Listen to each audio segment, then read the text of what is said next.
Why do successful people accomplish more than most and yet nearly constantly feel like they're failing? Let's talk about the perfectionism trap. That is why nothing ever feels good enough, especially for high achievers. Been coaching people for a long time, and the more they achieve, the more they feel like they fail. It makes no sense, but it's true. So there's an inverse relationship between achievement and sense of achievement.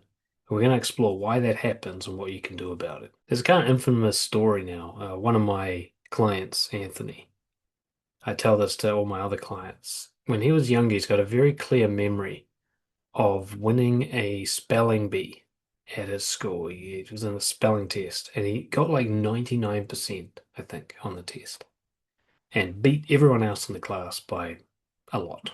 And he came home to his super critical, high pressure father and said, look, 99%.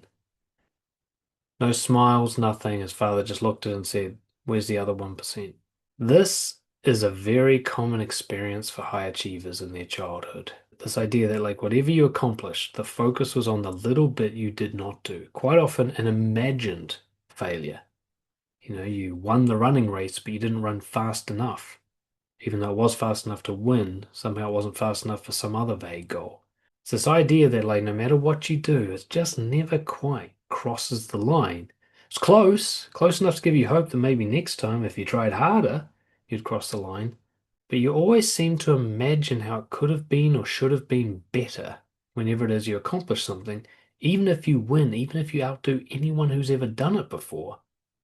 You notice you can always imagine it being better, and that makes it feel like a fail. You could call this maladaptive perfectionism, which is you have unrealistic standards usually to begin with, and then harsh self-criticism after the event that makes it nearly impossible to actually feel like you've done something well or good enough. So at the start, we get what I call the Everest effect, where you ask too much from yourself. If you imagine here's not doing the thing at all, here's too much, and somewhere in between is enough.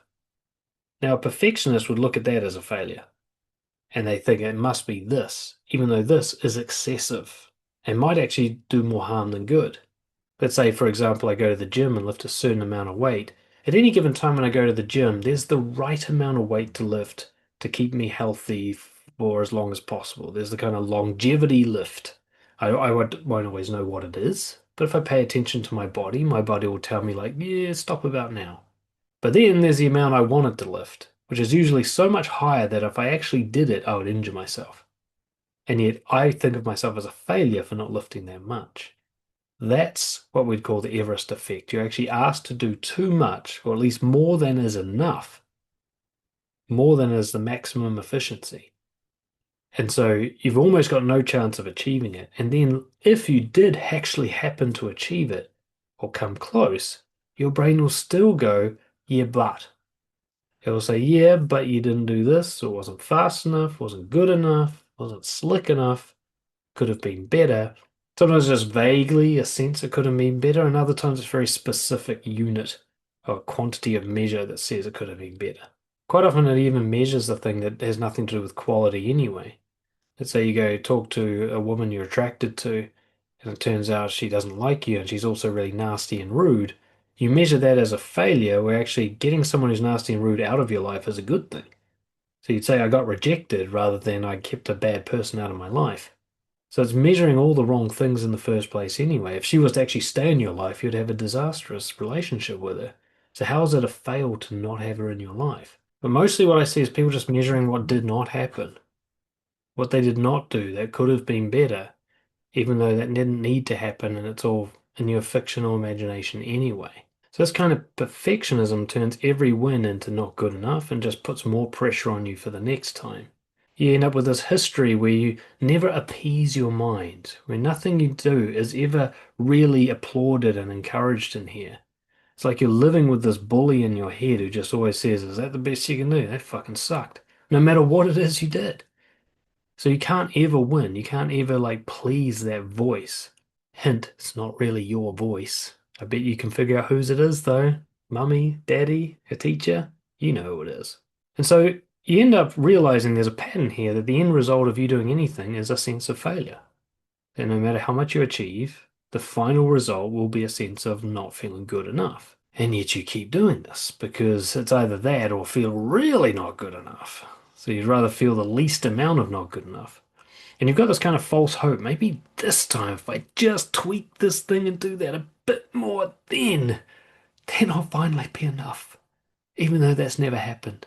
And I'm always trying my best. But this time, when I was really suffering from nice guy syndrome and it wasn't really working out for me, I always thought I just got to be even nicer because sometimes it seemed to get a positive response.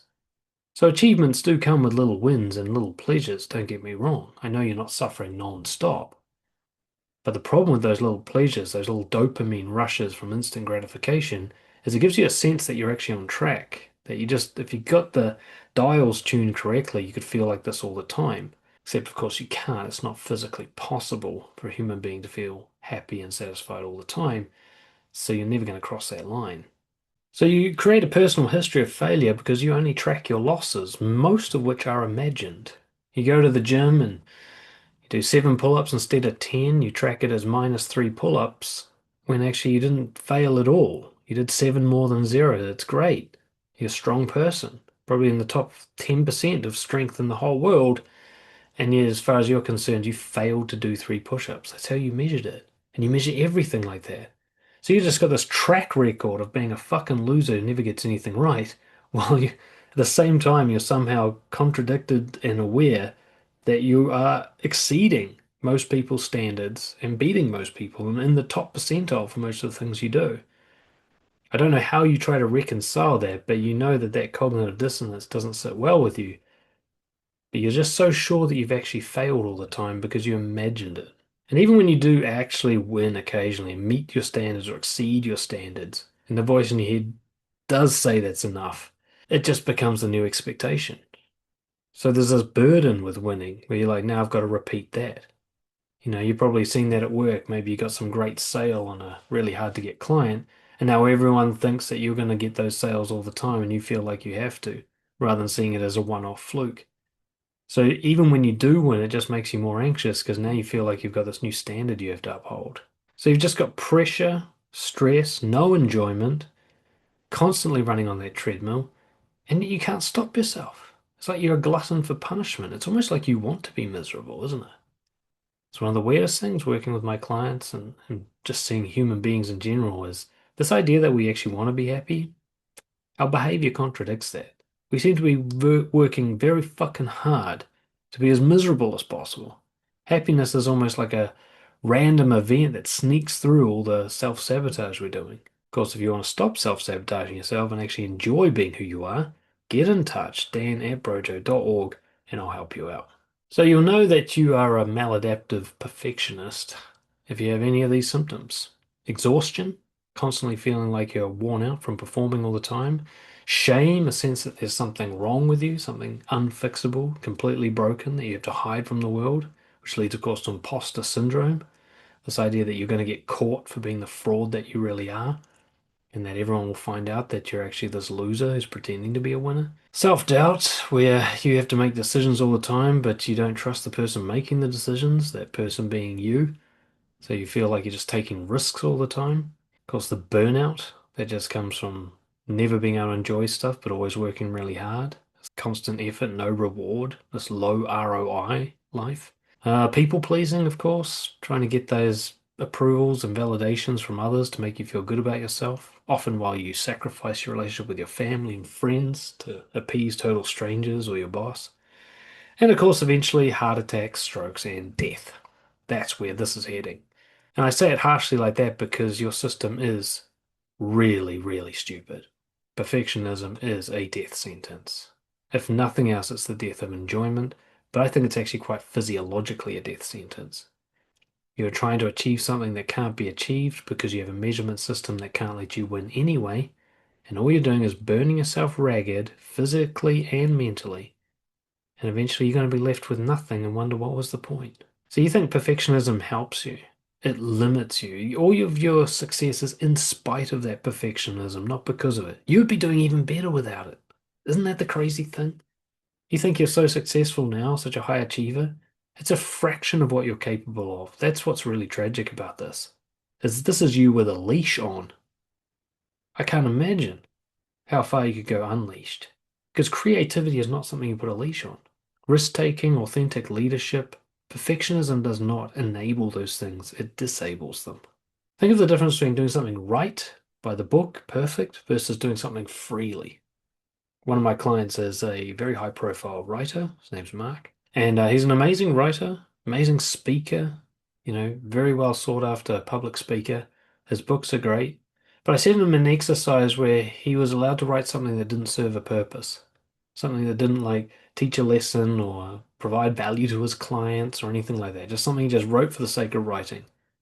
And I can tell you right now, it's his best writing ever. He's done about 3 or 4 pieces for me, and it's better than any of his so-called great stuff that he's ever written. All the stuff he wrote perfectly to like satisfy the value and productivity and bloody fucking blah. When he just writes a story that he feels like writing, it's fucking amazing. If he wrote more like that, he'd probably get to the next level. Isn't it interesting that we think pressure helps creativity and productivity? Think of what the word pressure means: to squeeze, to tighten, to reduce. Of course, pressure doesn't help.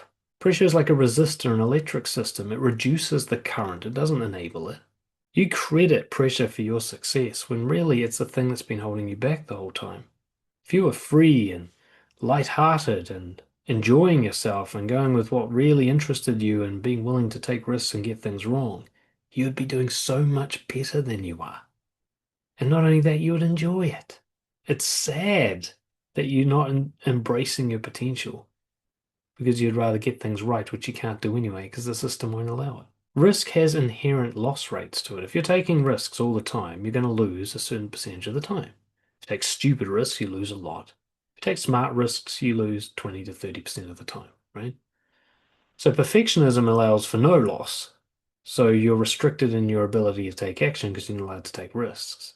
You're only allowed to do things that are guaranteed to win. I want you to think of all the masters in the world. Think of I don't know, think of the Beatles. How many albums flopped? How many songs nobody listens to? It's far more than the ones people do listen to. Think of chess grandmasters. Do you have any idea how many games of chess they've lost? Almost half. In fact, think about how many moves they've done that were wrong, how many blunders they've made, and yet they're at the top of the game. How is that possible? Shouldn't they have an undefeated record? No, nobody at the top has an undefeated record. Perfectionists don't get to the top because they're not allowed to get defeated, which means they're restricted. It's like a chess person who only plays somebody who's lower rated than them. They can't get good at chess.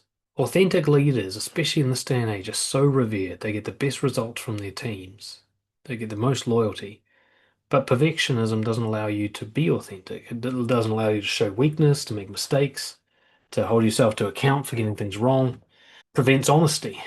And so you can lead, but not as effectively as you could if you were authentic. So you're missing out on the leadership results you could have as well. Take a moment. What would it look like to put aside doing things perfectly and try and satisfy that voice in your head who can never be satisfied? Instead, take some risks and do what you really want to do. Do what you really think is the right thing to do. And being willing to fuck up just to see what happens. Coming up next, we're going to look at comparison, where a spiral of comparing yourself to others breeds misery.